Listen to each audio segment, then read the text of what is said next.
So my name is Betty Wilkinson. I'm the Chief Executive Officer of Financial Sector Deepening Zambia. We're one of the network.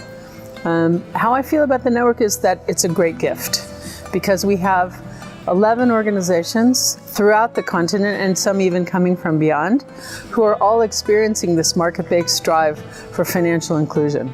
Not only financial inclusion, but connecting the financial market to the real sector. This is really important for all of us. Well, I think that the first thing that's unique about us is that we're doing a lot of work in areas that are widely spread across the economy. So, for example, we have specific activities for women and youth and financial inclusion.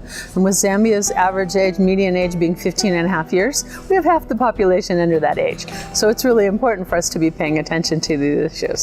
Secondly, we're doing a lot with the intersection between informal finance and formal finance. So we're looking at savings groups and saying these are growing in Zambia. How can they be more effective? How can people then, once they've had this experience, go to the formal sector and start engaging with banks or other financial institutions? I think the third thing that's really, we're fortunate that the government and the central bank are driving really hard for financial inclusion. So they've just last week released the National Financial Inclusion Strategy and the policy that underpins it. The central bank at the end of last year released their 4-year strategy, which has financial inclusion and gender equity as 2 of the 4 pillars. So we're fortunate to have this environment. It makes us more effective in advising. I think it's really clear Africa rising. The innovations are happening here. I mean, you hear the presentations today. There's a presentation from Asia. It's well behind what's going on here. So I think that in the next 10 years, we're going to see far more financial inclusion, far better understanding of how finances can serve people rather than being something that's confusing and difficult to understand. I think we're going to see more digital activity and more digital finance.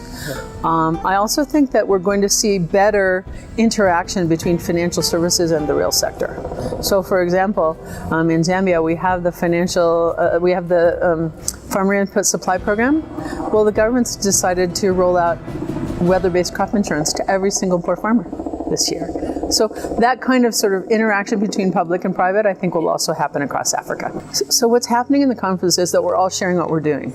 In the process of sharing what we're doing, we're also understanding better what can be done, what can't be done, what should be done, how can it be done. And so, for example, we just had a session on payment systems. We're in the middle of helping the government finalize their national payment system. So we can say, okay, you did this, it didn't work. We can do that differently.